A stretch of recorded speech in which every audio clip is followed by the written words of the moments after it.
ஆலயா cotton வேட்டிகள், ஷர்ட்டுகள், wedding celebration. Salem மாவட்டம் நரசிங்கபுரத்தில் 3 மாதங்களாக ஆளில்லாத வீட்டின் பூட்டை உடைத்து உள்ளே புகுந்த மர்ம நபர்கள் நகை, பணம் எதுவும் கிடைக்காத நிலையில் தாங்கள் வாங்கி வந்திருந்த மது வகைகளை வீட்டில் வைத்து குடித்துவிட்டு சென்றுள்ளனர்.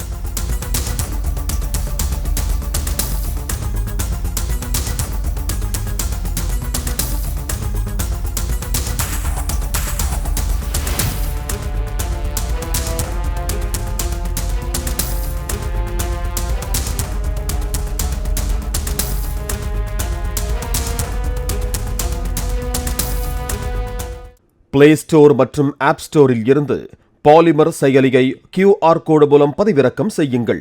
செய்திகளை உடனுக்குடன் பெறுங்கள்.